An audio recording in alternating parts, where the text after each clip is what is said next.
Hello welcome to Gita సారాంశం. ఆషాఢం offer day 4. నిన్నటితో పోలిస్తే ఐఎమ్ బెటర్ నౌ. బట్ నేను ఎక్కడికి బయటకు వెళ్ళలేదు. ఇవాళ ఇంట్లోనే ఉన్నాను మార్నింగ్ నుండి. అండ్ కొంచెం బుక్ చదివాను, తర్వాత టీవీ చూసాను, ఇంట్లో స్పెండ్ చేశాను. అండ్ ఈవినింగ్ అయితే ద కాశ్మీరీ ఫైల్స్ అమ్మతో కలిసి చూసాను. చాలా బాగుంది, లిటరలీ చాలా ఎమోషనల్ అయిపోయాను. అండ్ అమ్మ కూడా సేమ్ బోన్ చేస్తూ, మేము అంటే కొంచెం ఇంకొంతసేపు ఉంది అనగా ఇంకా టైం అయిపోతుందని బోన్ చేస్తూ చూస్తున్నాం. అమ్మ అయితే లిటరలీ అసలు ఆ ఫుడ్ కూడా పోవట్లేదు, అంతా చాలా ఎమోషనల్ అయిపోయింది. అని చూసి మనం ఇక్కడ ఇంత హాయిగా ఉన్నాము, బట్ ఇంత కష్టపడిన జనాలు ఉన్నారా అలా ఇలా అని.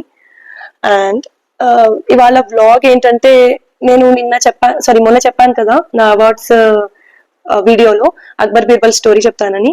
అది చెప్పాలనుకుంటున్నాను. Okay, I start the story now. ఏంటంటే అక్బర్ బీర్బల్ స్టోరీలో ఇది నేను దూరదర్శన్ లో ఒక చిన్న స్కిట్ వచ్చింది. మరి రియల్ గా జరిగిందో లేదో మనకు తెలియదు కదా. సో అందులో ఉన్నదే దాన్ని కొంచెం ఇంప్రూవైజ్ చేసి చాలా యూనిక్ గా నేను కూడా ప్రెజెంట్ చేశాను. ఓకే, స్టోరీ గురించి చెప్పాలంటే దీని పేరు మూర్ఖ శిఖామణి. స్టోరీ పేరు నేను మూర్ఖుల వేట అని కూడా పెట్టాను. నేను చేసేటప్పుడు మూర్ఖుల వేట అని పెట్టాను. ఏంటంటే అక్బర్కి ఒకసారి అనుకోకుండా ఒక ఆలోచన వస్తుంది అనమాట. బీర్బల్ ని పిలిచి అడుగుతాడు, చెప్తాడు, ఇలాగా మన రాజ్యంలో ఎక్కువగా మూర్ఖులు ఉంటారు, అదే మూర్ఖులు ఎవరైతే ఉన్నారో వాళ్ళని ఫైండ్ అవుట్ చేసి, ఎక్కువ మూర్ఖత్వం ఉన్న వాళ్ళని ఫైండ్ అవుట్ చేసి, అందులో వాళ్ళలో బెస్ట్ మూర్ఖుడు అంటే ది మూర్ఖెస్ట్ ఫెలో అనొచ్చు, అలా బెస్ట్ మూర్ఖుడికి మనం మూర్ఖ శిఖామణి అని ఒక బిరుదునిచ్చి సత్కారం చేద్దామని అంటాడు.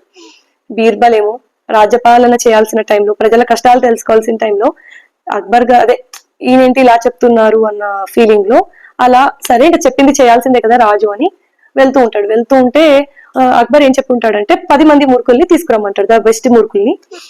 అలా వెళ్తూ ఉంటే అతనికి ఒక బీర్బల్ కు గాడిద మీద ఒక అతను కూర్చొని పైన తల మీద కర్రల మోపు పెట్టుకుని కనబడతాడు. ఇదేంటి బాబు, నువ్వు గాడిద మీద కూర్చొని నువ్వు కర్రల మోపు మోస్తున్నావు అంటే, నా గాడిద పాప ముసలిది అయిపోయింది కదా, అది కర్రల్ని మోయలేదు కదా, అందుకే నేను మోస్తున్నాను అని అంటాడు. బట్ అక్కడ చూడండి, గాడిద కర్రల మోపే మోయలేదు అంటే ఈ మనిషి దాని మీద ఎక్కి కూర్చొని తన మీద కర్రల మోపు అంటే ఇద్దరి వెయిట్ పడుతుంది కదా, రెండింటి వెయిట్ పడుతుంది కదా, అది కూడా అతను తెలుసుకోలేడు. అంత మూర్ఖుడు అనమాట. ఇలాంటి వాళ్ళే కదా నాకు కావాల్సింది అనుకుని అంటాడు. సరే, నేను అక్బర్ దగ్గర రాజుగారి దగ్గర తీసుకెళ్తాను, నేను సత్కారం చేస్తారు అంటే, ఎందుకు అలా ఇలా అంటే చెప్తాడు, నువ్వు నీ గాడిద గురించి ఇంతలా ఆలోచించావు కదా, నువ్వు చాలా తెలివైన వాడివి, అలా ఇలా అని చెప్పి తీసుకెళ్తుంటే దారిలో ఒక అతను దారికి అడ్డంగా పడుకుని ఆలోచిస్తూ ఉంటాడు. ఏమైంది, ఎందుకు ఇలా ఆలోచిస్తున్నావు, దారికి అడ్డంగా లేవు అంటే అంటాడు, లేదు నేను నా దారిని తప్పిపోయాను అంటాడు. అదేంటి అని అంటాడు. అంటే అప్పుడు అతను అంటాడు, నా భార్య తన నడుము సైజ్ అంత కుండని తీసుకురమ్మంది, ఎలా వెళ్ళాలి ఏంటి అని అడిగితే ముక్కుసూటిగా వెళ్ళమనింది. నేను ముక్కుసూటిగా వెళ్తుంటే చెట్టు అడ్డం వచ్చింది, ఈ చెట్టు ఎక్కి నేను కింద పడిపోయాను, అలా నేను దారి మర్చిపోయాను అని అంటాడు. ఏంటి ముక్కుసూటిగా వెళ్ళమంటే అర్థము ఇలా దారి పొడుగునా స్ట్రైట్ గా వెళ్ళమని, కానీ అతను అడ్డం వచ్చిందని చెట్టు ఎక్కి పడిపోయాడట.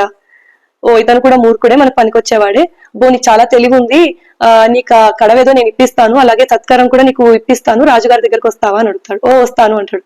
అలా ఇద్దరు కలిసి వెళ్తూ ఉంటే దారిలో ఇద్దరు కొట్టుకుంటూ ఉంటారు అనమాట, దెబ్బలాడుతూ ఉంటారు. ఎందుకు ఇలా దెబ్బలాడుకుంటున్నారు అని అడిగితే అందులో ఒకడు అంటాడు, తన పులి నా ఆవుని చంపేస్తుందంట, అందుకే నేను నా ఆవుని రక్షించుకోవడానికి నేను దెబ్బలాడుతున్నాను అంటాడు. ఆవుని పులి చంపడం ఏంటి, అతని దగ్గర పులి ఉందా అది ఇది అంటే లేదు అంటాడు. మరి నీ ఆవు ఎక్కడ అంటే నా దగ్గర లేదు అంటాడు. మరి లేని పులి ఆవు వాటి గురించి మీరు దెబ్బలాడడం ఏంటి అంటే, ఇప్పుడు మేమిద్దరము అడవికి వెళ్ళి తపస్సు చేస్తాము, అప్పుడు దేవుడు ప్రత్యక్షం అవుతాడు, అతని పులిని నేను ఆవుని వరాలుగా కోరుకుంటాము అని అంటాడు.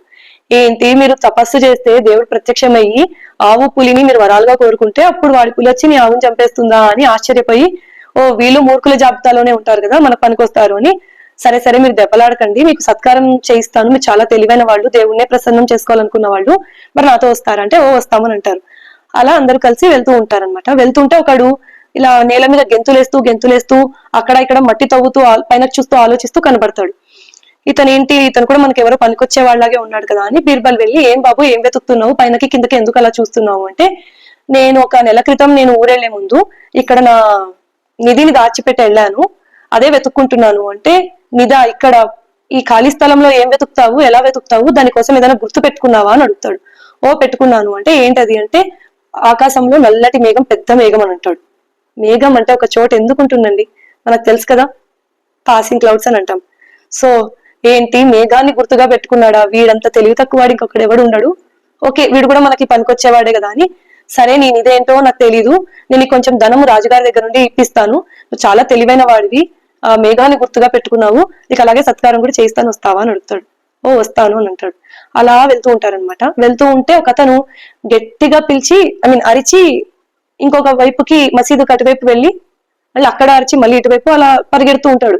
కాసేపు చూసి ఏంటి వీళ్ళే ఇతను ఏం చేస్తున్నాడు అనుకుని బీర్బల్ వెళ్ళి అడుగుతాడు, ఏంటి ఎందుకు అలా అరిచి అలా పరిగెడుతున్నావు, మళ్ళీ అటువైపు అరిచి మళ్ళీ ఇటువైపు వస్తున్నావు, ఏంటి ఏమైంది అంటే, ఇటువైపు నేను అరిచిన అరుపుని అటువైపు వెళ్ళి మసీదుకి అటువైపు వెళ్ళి నేను వినాలనుకుంటున్నాను, అటువైపు అరిచి ఇటువైపుకి వచ్చి నా సౌండ్ నేనే వినాలనుకుంటున్నాను అంటాడు. ఇంకా బీర్బల్ కి ఎస్ మనకు కావాల్సిన ఇంకొక మూర్ఖుడు ఈజీగా దొరికేశాడు అనుకుని, అబ్బా ఎంత తెలివైన వాడివి, నువ్వు నాతో పాటు వస్తే రాజుగారు నీకు సత్కారం చేస్తారు, వస్తావా అని అడుగుతాడు. అలా అతను కూడా జాయిన్ అవుతాడు. మన రాజుగారు మొత్తం 10 మందిని చెప్పారు కదా, ఇప్పటితోటి 6 అయ్యారనమాట బీర్బల్ కి, ఇంకా 4 కావాలి. సో ఇంకా అలాగే దారి పొడుగున వెళ్తూ ఉంటే ఒక అతను చాలా గట్టిగా ఏడుస్తూ ఉంటాడనమాట.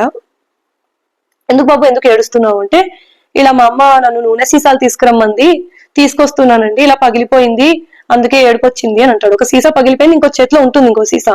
అయ్యయ్యో అవునా, అంత మంచి నూనె సీసా ఎలా పారేసావయ్యా అని మాట వరుసకు అడిగితే, ఇంకెలాగా ఇలాగా అని ఇంకొక నూనె సీసా కూడా పగలగొట్టి చూపిస్తాడు.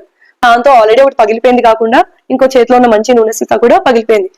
వీడేవాడండి బాబు, ఇలా ఏదో చేజారి పడిపోయిందని చెప్తే అయిపోయింది కదా, దానికి ఇంకొక నూనె సీసాని పగలగొట్టుకోవాలా అని, ఓకే వీడు కూడా మూర్ఖుల కిందే లెక్క కట్టచ్చు అని చెప్పి, నీకు నూనె సీసాలు నేను ఇప్పిస్తాను, 1 కాదు 2 కాదు 3 ఇప్పిస్తాను, అలాగే సత్కారం కూడా చేస్తారు, వస్తావా అని అడిగితే అతను కూడా జాయిన్ అవుతాడు. ఇప్పటికి 7 మెంబర్స్ అయ్యారు. ఇంకా నెక్స్ట్ అలాగే వెళ్తుంటే ఒక అతను ఒక చెట్టు కింద అటు ఇటు ఏదో వెతుక్కుంటూ ఉంటాడు. అతని దగ్గరికి వెళ్ళి ఏంటి బాబు ఏం వెతుకుతున్నావు అని అడిగితే, నా ఉంగరం పోయిందండి, పెళ్లికి మా అత్తగారు వాడు పెట్టిన ఉంగరం పోయింది అని అంటుంటాడు. ఉంగరం పోయిందా, ఎక్కడ పోయింది, చెట్టుకి ఇటు పోయిందా అటు పోయిందా అంటే, ఇటు అటు కాదు అక్కడ కనిపిస్తోంది ఆ పొలంలో పోయింది అంటాడు.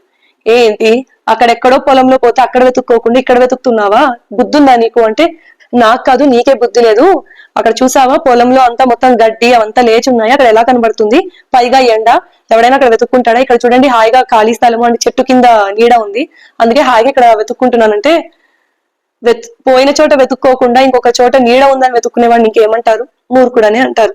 సో బీర్బల్ కూడా అదే అనుకుని, నీకు 1 కాదు 2 ఉంగరాలు ఇప్పిస్తాను, అది పోతే పోయింది, అంతకన్నా పెద్ద ఉంగరాలు ఎక్కువ బంగారంతో ఉన్న ఉంగరాలు ఇప్పిస్తాను, నాతో వస్తావా అని చెప్పి తీసుకెళ్తాడు, సత్కారం చేస్తారు అది అని చెప్పి. సో ఇంకా నెక్స్ట్ రోజు ఈ మూర్ఖులందరినీ తీసుకుని బీర్బల్ అక్బర్ సభకు హాజరవుతాడు. మీరు చెప్పిన మూర్ఖుల్ని తీసుకొచ్చాను అని చెప్పి ఒక్కొక్కళ్ళ గురించి, అంటే వాళ్ళు ఎందుకు మూర్ఖులుగా కన్సిడర్ చేశాడు అని మొత్తం అంతా చెప్తాడు. అక్బర్ అయితే పగలబడి నవ్వుతాడు అనమాట.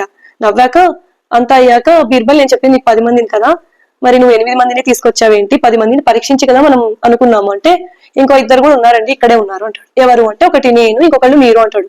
అక్బర్కి కోపం వస్తుంది. బీర్బల్ ఏం నువ్వు నన్ను మూర్ఖుడు అంటావా అంటే, లేకపోతే ఏంటండి, ప్రజల సమస్యలు తెలుసుకుని అవి పరిష్కరించి ప్రజాదరణ పొందాల్సిన మీరు ఇలా మూర్ఖుల వెంట పడి మూర్ఖుల వేట చేయడం ఏంటి, అలాంటి ఆలోచన వచ్చిన మిమ్మల్ని మూర్ఖుడు అనక ఇంకేమంటారు, ఇలాంటి టాస్క్ అదే ఇలాంటిది నాకు చెప్పాక నేను దాన్ని నో అని చెప్పకుండా పాటించి నేనేమవుతాను, నేను కూడా మూర్ఖుడినే అవుతాను, అంతేకాదు మూర్ఖ శిఖామణి అన్న బిరుదు కూడా మీకే ఇవ్వాలి అని అంటాడు. సో అక్బర్ కూడా అది సమంజసం అనిపించి నవ్వుకుని సరే అని చెప్పి వాళ్ళకి కాస్త వచ్చిన వాళ్ళకి ధనము అవి ఇవి ఇచ్చి పంపించేస్తాడు. ఇదండి స్టోరీ. సో ఎలా ఉంది, మూర్ఖ శిఖామణి ఆర్ మూర్ఖుల వేట, చాలా ఫన్నీగా ఉంది కదా. That's it for the day. మీకు కనుక నా వీడియో నచ్చినట్టయితే please share, like and subscribe to my channel. Thank you. Bye.